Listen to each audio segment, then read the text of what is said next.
The year was 2015 when I first crossed paths with Casey. We met in college, and it didn't take long for a connection to spark.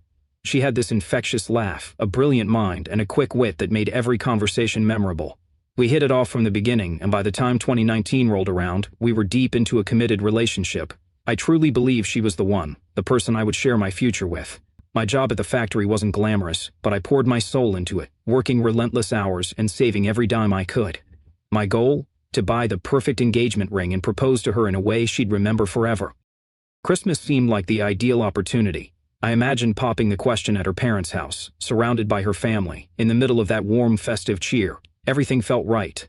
Her dad, Max, was a down-to-earth guy, quiet, respectful, always with a calm demeanor. Her younger sister Sherry was a total sweetheart, kind-hearted and consistently supportive of our relationship. But then there was her mother Jane. Jane was difficult. No matter what I did or how hard I tried to win her over, she never liked me. Her disapproval was palpable. She made sly remarks under her breath, often hinting that Casey deserved someone more ambitious, more put together. It was as if I was a placeholder until someone better came along. Casey often shrugged it off, telling me, "Don't worry, that's just how my mom is." I wanted to believe her. I wanted to believe that with enough time and effort, Jane would finally see how much I cared for her daughter. That Christmas, I went above and beyond. I bought Sherry a sleek new laptop she'd been dreaming about for school, knowing how important her studies were to her. For Max, I picked out a high-end barbecue grill. He loved grilling, and I figured it'd be something the whole family could enjoy. As for Jane, despite every instinct telling me to skip her, I spent more than I could afford on an elegant designer scarf. It was a financial stretch, but I hoped it might thaw her icy attitude.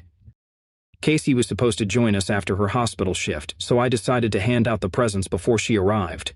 Cherie's reaction was priceless. Tears welled up in her eyes as she hugged me tightly, calling it the nicest thing anyone had ever done for her. Max grinned with genuine joy as he admired the grill. Even Jane, despite her usual frosty demeanor, muttered a surprised thank you when she unwrapped the scarf. For the first time, I thought things were finally shifting in my favor. But the warmth of that moment didn't last. Soon, I noticed Sherry behaving oddly. Her gaze kept flickering between me and her father, like she was silently battling with herself. She finally pulled me aside, her face pale, her hands trembling slightly. Max followed us, concerned. Inside Sherry's room, her composure broke. She handed me a pregnancy test. I stared at it, my brain completely refusing to process what I was seeing. It felt like time slowed, my thoughts tangled and heavy. Then came her words, words that would shatter everything I believed about my relationship. "It's Casey's," she confessed quietly. "I found it last month." I couldn't speak. My chest tightened as panic and confusion surged through me. Sherry went on to explain that Casey had been cheating on me for most of the year. And worse, the man she was seeing wasn't a stranger. It was someone her mother, Jane, had introduced to her. Jane, who had hated me from the beginning, had apparently taken it upon herself to find someone better for her daughter. And now Casey was pregnant by that man. Sherry told me Casey had begged her to keep it all a secret while she figured things out. The betrayal wasn't just about the infidelity. It was about the lies, the manipulation, the complicity of someone who should have had our best interests at heart. I felt like the ground had been ripped out from under me. My hands trembled, my vision blurred. Max gently placed a hand on my shoulder and said, "Kesson, I'm sorry. I understand if you need to go." That snapped me out of my daze. I nodded silently, thanked Sherry for having the courage to tell me, and shook Max's hand. On my way out, I caught sight of Jane sitting comfortably on the couch, sipping wine like nothing had happened. I didn't say a word to her, I couldn't. I was afraid of what I might say or do. I just walked out. The drive home was a haze. I was so filled with rage and sorrow that I barely remembered the route. Once I got back to my apartment, I broke down. My entire body trembled as I called my family to explain what had happened. My mom's voice was full of fury, telling me, "You're better off without her." My sisters were ready to storm over to Casey's place, but I urged them to stay calm. All I wanted was to disappear and heal. That night, just before midnight, Casey began blowing up my phone. Text after text poured in, some pleading, others full of excuses. "Please, I can explain. It's not what it looks like. Just let me talk to you." I ignored every single message. By morning, I had changed my number, deleted all my social media, and began scrubbing her from my life completely. The pain was unbearable, but I knew deep down that I deserved better. In the days that followed, I slipped into survival mode. Cutting Casey out wasn't just about blocking her. It was about reclaiming my peace. I couldn't afford to spiral any further. Every happy memory now felt like a cruel lie. I spent hours replaying everything in my mind, questioning how I had missed the signs. Why didn't I see it? How could I have been so blind? Casey didn't give up easily. She tried calling from different numbers, sent emails, even reached out to my family. Her messages were all the same: vague denials, claims of confusion, and desperate attempts to write the truth. "It's a misunderstanding," she wrote. "You're overreacting." But how do you misunderstand betrayal? She cheated, she got pregnant by someone else, and she kept it all hidden. There was no misunderstanding. During those painful weeks, my family became my anchor. My mom took charge of my well-being, cooking meals and reminding me to sleep. My sisters, always fierce, offered no sugarcoating. "She's trash," they told me. "She doesn't deserve even a second of your time." Their blunt honesty helped ground me. They reminded me that I wasn't the broken one she was. To keep myself from spiraling, I threw myself into work. I picked up every extra shift I could get at the factory, not just to distract myself, but to start rebuilding the savings I had blown on that ring.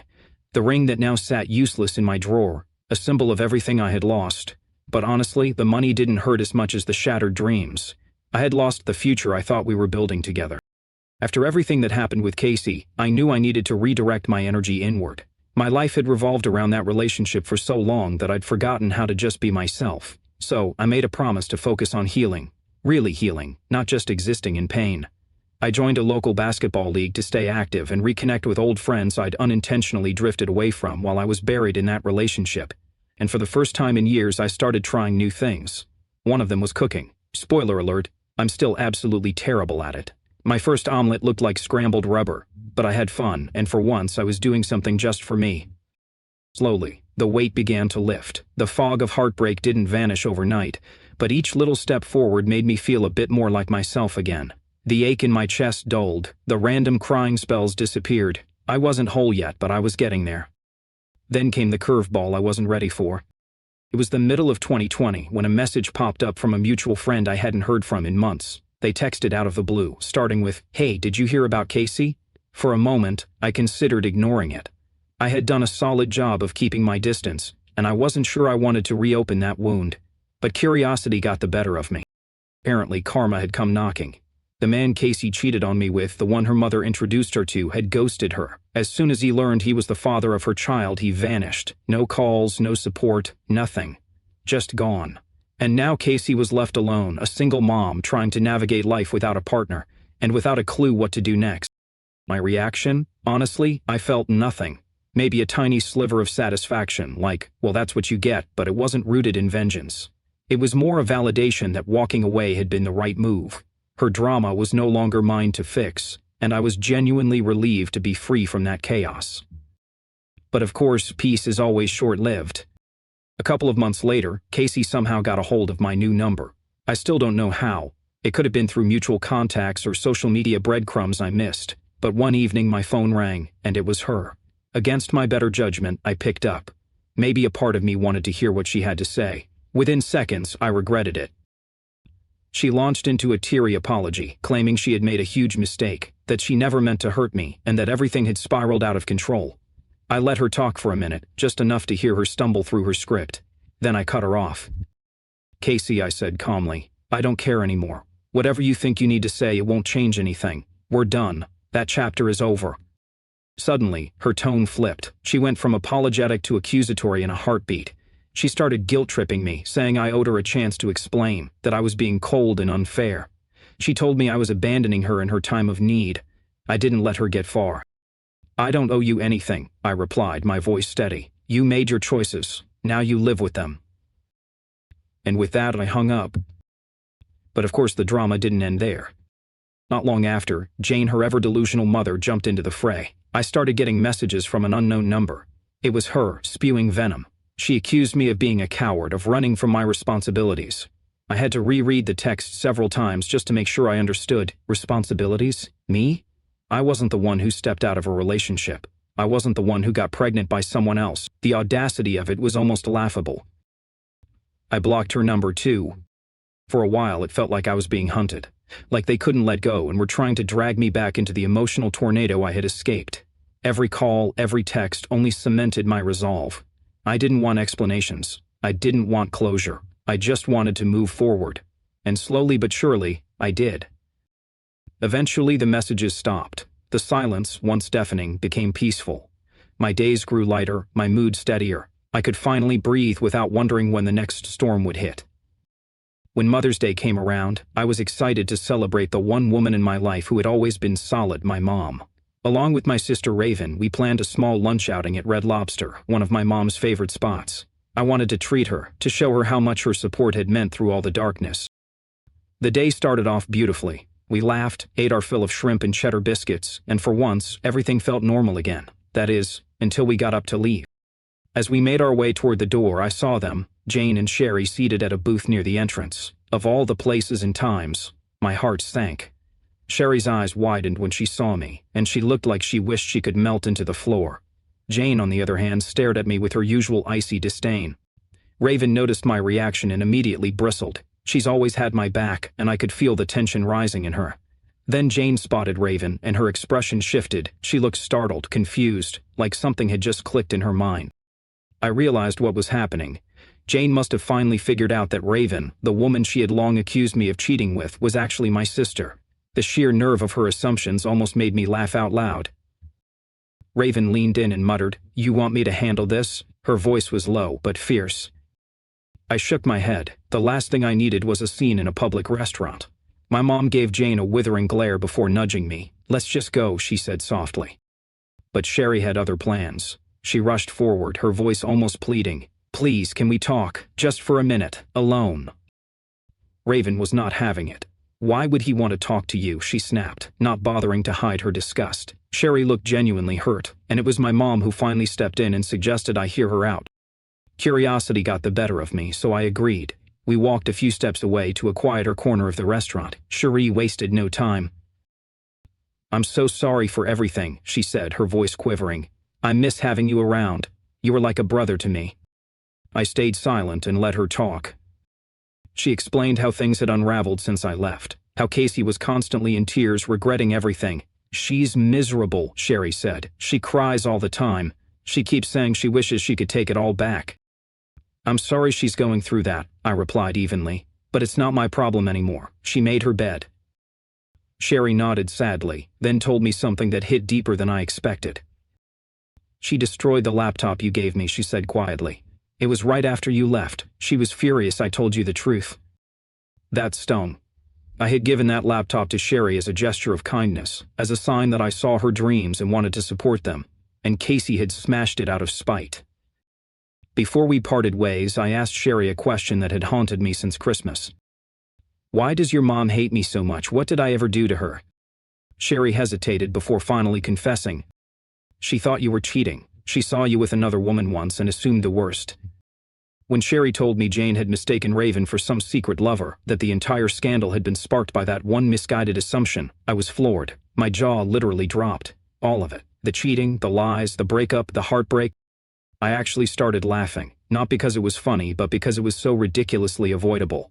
A misplaced assumption had derailed years of love and trust. It was petty, foolish, and tragically unnecessary. I looked at Sherry, shook my head, and said, "Thanks for telling me. And hey, the laptop's still under warranty. You might be able to get it fixed." Sherry's expression softened. Her face lit up in that familiar way I remembered from back when things were still good. For a brief second, I saw the kind, gentle soul I once considered family. We exchanged a quick hug, nothing dramatic, just two people who had weathered too much, and I returned to my mom and Raven. When I filled them in on what Sherry had told me, Raven rolled her eyes so hard I thought they might get stuck. "So, Jane isn't just a jerk, she's a complete moron," she muttered, clearly unimpressed. My mom sighed and gave me that knowing look only mothers can. "Michael," she said gently, "you're better off without those people in your life." She was right. I had spent so much time and energy trying to force something that was never going to work. I bent over backwards to fit into a family that was never willing to make room for me. And in the end, the effort wasn't just wasted, it backfired spectacularly. A few days after that strange and emotional encounter at Red Lobster, my phone buzzed again. It was Sherry. She wanted help with the laptop warranty, something she didn't really understand. Given everything, I didn't hesitate. She had always been one of the few decent members of that family, and I respected her honesty. We agreed to meet at a nearby electronics store. When I got there, I was surprised to see Max with her. It was actually a pleasant surprise. Max had always been solid, a man of quiet dignity. Out of all the chaos, he had been the only one to offer me a heartfelt apology back at Christmas. No excuses, no denial, just honesty. As we waited at the counter, we chatted like old friends. Max thanked me again for the barbecue grill I'd given him. He said he still used it every weekend and that it reminded him of better times. Sherry stayed quiet for the most part, but she looked relieved just to have someone in her corner. The atmosphere was calm. For the first time in a long while, I felt something close to normal. After the laptop paperwork was sorted, Max suggested grabbing lunch. I agreed. It felt like a good way to close that awkward chapter with a bit of grace. We went to a small, quiet restaurant nearby, ordered some simple dishes, and let the conversation flow naturally. We talked about ordinary things, backyard renovations, school schedules, future plans. Sherry opened up a bit about the lingering tension at home. Jane, unsurprisingly, was still being Jane. Then, just as we were finishing our meal, I heard my name. I looked up and there she was. Casey. My stomach dropped. She looked different, worn down, tired, like life had aged her several years in just a handful of months. Her hair was pulled back messily and dark circles shadowed her eyes. It was a strange sight. The girl I once dreamed of marrying now looked like a stranger weathered by life. Part of me felt a flash of sympathy. Another part wanted to groan. She had ruined what had been a peaceful, even enjoyable lunch. "Michael," she said, her voice barely above a whisper. She glanced nervously between Max and Sherry, then back at me. "Can we talk?" I didn't move. I stayed seated, arms crossed. "What do you want, Casey?" She took a cautious step closer. "I just want to explain, please. I've been trying to reach you for months." I sighed. "You've got 5 minutes, that's it." She started immediately, launching into another apology. She said she had made a terrible mistake. She regretted everything. Then came her reasoning. "My mom convinced me you were cheating," she said. "She told me she saw you with another woman." I interrupted. "You mean Raven?" Her mouth opened slightly, confused. "Yeah, Raven, Jane's mystery woman. That's my sister, Casey. My sister. If you'd taken 5 seconds to ask a hell to talk to me, we wouldn't even be in this mess." Her face crumpled. "I didn't know. I thought I should have asked." "You didn't just think," I said, cold and firm. "You didn't trust me. You chose to believe the worst, and then, instead of communicating, you cheated. For almost a year. You slept with someone else, got pregnant, and kept it all secret. And now you want to explain?" Tears welled up in her eyes. Her voice cracked. "I wasn't happy. I didn't know what to do. I was scared."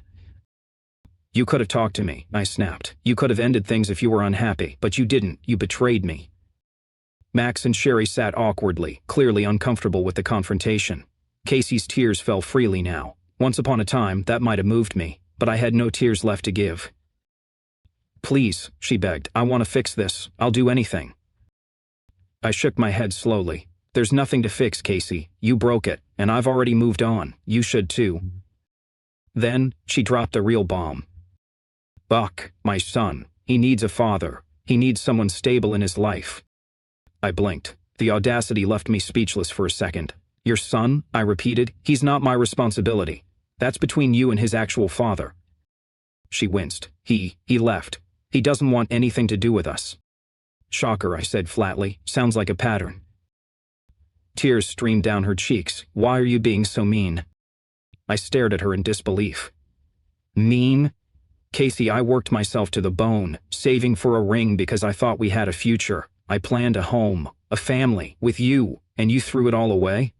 Don't come to me with guilt now. You don't get to call me mean for refusing to clean up your mess." She broke down completely, burying her face in her hands. Max finally stepped in. "Casey," he said gently but firmly, "I think it's time to go. You need to respect his boundaries." Casey turned to Sherry, desperate now. "Sure you understand, right? You know I didn't mean for this to happen." Sherry looked torn, but her voice was steady. "Casey, you're my sister, and I'll always love you. But you made your choices. You can't expect him to forget all of it like it didn't happen." That hit Casey hard. Her face contorted in betrayal before she spun around and stormed out of the restaurant. I sat there, mentally and emotionally drained. Max offered yet another apology. "I'm sorry she came. You didn't deserve that." "It's not your fault," I said quietly. "You and Sherry have been decent. That's more than I can say for the rest of your family." After the emotionally loaded lunch with Max, Sherry, and Casey, I went home and filled my family in on everything that had unfolded. My dad, ever the realist with a sharp tongue, let out a laugh and shook his head. Kane probably thought kicking you out would fix everything. Looks like her brilliant plan backfired spectacularly, he said with a smug grin. My mom didn't say much at first. She just pulled me into a long, comforting hug. Then she looked me in the eye and said, "Son, I'm proud of you. You stood your ground. You didn't let them drag you back into that mess. You deserve so much better." And she was right. It was in that moment that I realized I didn't need closure from Casey. I didn't need her apologies, her explanations, or her tears. I had already closed that chapter myself when I walked away, months ago. That confrontation didn't bring the clarity I thought it might. There was no grand release of emotion, no sense of relief or righteous vindication. What I felt instead was nothing. Just a hollow reminder of how much damage had been done and how senseless it all was. A couple of days passed, and I received a message from Sherry. She thanked me for listening to her, for helping with the laptop, and for not turning her away like I had every right to. She ended her message with something that struck a chord. "I really miss having you around. You were like the brother I never had." Those words hit me harder than I expected. For so long, my focus had been on what I lost with Casey. I hadn't taken time to reflect on the parts of her life, the parts of her family, that I actually valued. Max, with his quiet wisdom and sincere kindness, had always treated me with dignity. And Sherry had been a bright spot in that family, someone who saw me for who I was, not who her mother wanted me to be. I texted her back to say how much I appreciated her honesty. I told her she owed me no apology for the chaos caused by her sister. If anything, she'd been one of the few people who handled it all with grace and integrity. That conversation made me realize just how much I missed having people like Max and Sherry in my life. But I also knew that keeping in touch with them could open a door I had no intention of walking through again. I couldn't risk Casey slipping back into my life through a side entrance. My peace was too precious now. About a week later, a mutual acquaintance reached out. They had news Casey was still trying to get in contact with people I knew, hoping someone might convince me to talk to her. She was having a hard time. Being a single mom wasn't easy, especially with a full-time job and no support from the man she'd thrown everything away for. Her affair partner had vanished completely. No calls, no visits, no help. But hearing that didn't give me any sense of justice or satisfaction. If anything, it made me feel even more confident in my decision. Her struggles were no longer my concern. She had chosen a path and she was the one who had to walk it, alone. As for Jane, I'd braced myself for more attacks, more venom, more desperate attempts to pin the blame on me. But she went silent. No texts, no surprise visits, just silence. Maybe the confrontation at Red Lobster had knocked some sense into her, or maybe she realized the damage she'd done was beyond repair. Either way, I was grateful. Her voice had been a constant source of pain in that relationship, always judging, always meddling. Still, something Casey said during our confrontation stuck with me. She claimed she only cheated because Jane convinced her I was unfaithful. Initially, I brushed it off as a convenient excuse, but the more I thought about it, the angrier I became. Jane had been manipulating our relationship from the very beginning, planting doubts, whispering poison, nudging Casey toward the arms of someone better. But here's the thing. Casey wasn't a puppet. She wasn't some helpless victim swept away by her mother's lies. She had agency. She made the choice to betray me. She made the choice to hide it. And she made the choice to double down on her lies, even after being caught. In the end, it didn't matter how the blame was divided. Both of them were toxic in their own ways, and I was far better off without either one of them. That evening, I sat down with my family to unload everything. My dad chuckled again, shaking his head. "Jane was just looking for any excuse to get rid of you," he said. "That woman was always full of crap." Raven smirked from across the room. "And look who ended up on top. You're free. Casey's stuck raising a kid alone, and Jane's probably losing her mind trying to salvage the mess she helped create. You win."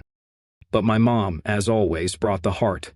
She wrapped her arm around my shoulder and said, "Michael, I'm so proud of you. You stayed true to yourself. You didn't let them twist your reality. That takes strength, son." I thought that would be the end of it. I'd confronted my past, reaffirmed my present, and looked forward to the future. I felt lighter, freer, and more grounded than I had in years. But of course, Jane wasn't going to disappear quietly.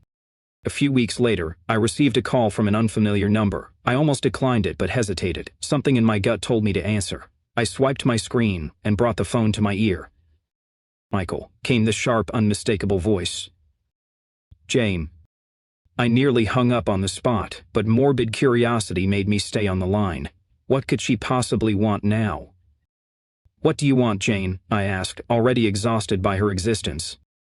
"I need to talk to you," she snapped, like she was doing me a favor by calling.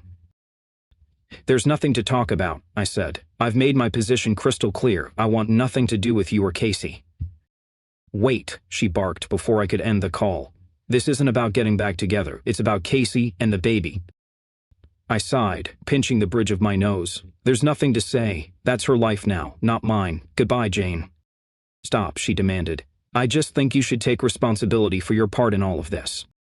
That made me pause. Excuse me, my part? What exactly do you think I did, Jane? I wasn't the one who cheated. I wasn't the one who lied, so please enlighten me. She let out an exasperated sigh, like I was the unreasonable one. Casey is struggling, she said. She's a single mother, and she's in this situation. I blinked in disbelief. Wait, are you seriously blaming me for Casey's affair? You were the one who introduced her to that guy. You were the one who planted that lie in her head, convincing her I was cheating. So don't you dare try to put this mess on me, I snapped. But Jane, in classic fashion, completely ignored what I said. That baby needs a father, Michael, she said, her voice shifting into this manipulative, guilt-laden tone. You were practically part of this family for years. It's time you stepped up and helped. If not for Casey, then for the child. For a moment, I was too stunned to say anything. My jaw clenched, my heart pounding with disbelief. Was she really trying to guilt-trip me into fathering a child that wasn't mine, after everything her daughter had done? I finally found my voice. Jane, I said firmly, slowly, each word measured. Let me make this crystal clear. That baby is not mine. I owe you, Casey, and her kid absolutely nothing.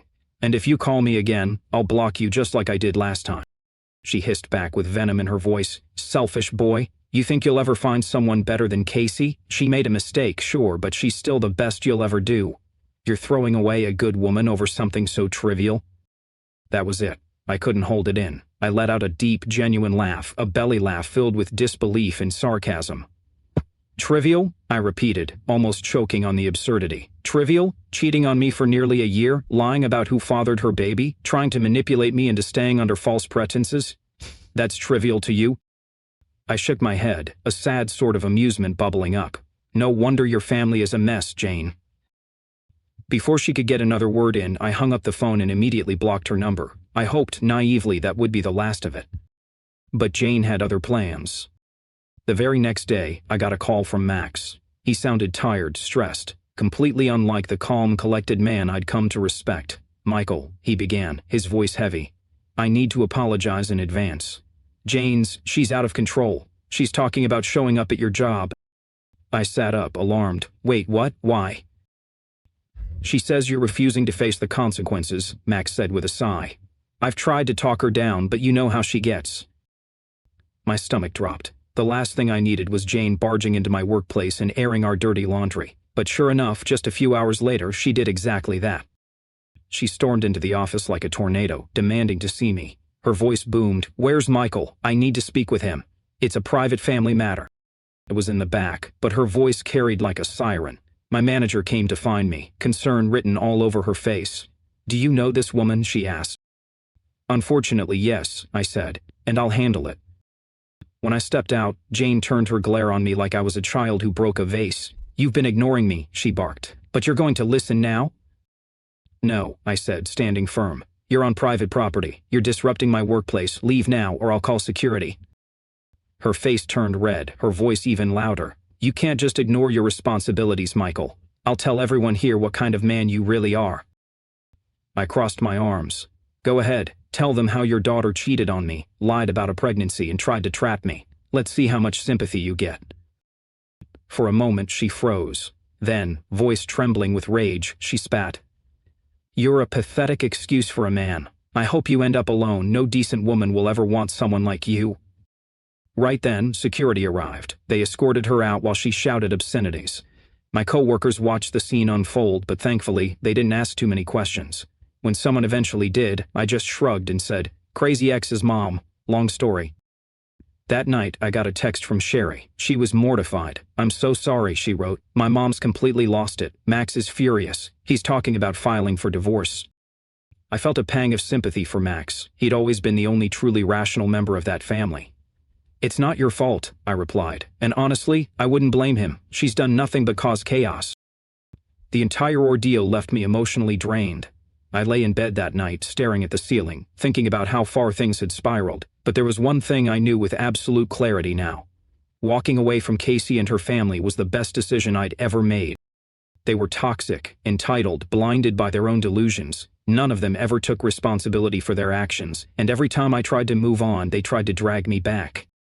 But not anymore. That was the last time Jane ever reached out. Whether Max followed through with the divorce or not, I don't know. But I truly hope he found peace. As for me, I finally stopped looking back. My heart wasn't heavy anymore. My mind was clear. I didn't need revenge or apologies or explanations. I just needed distance. And finally I had it.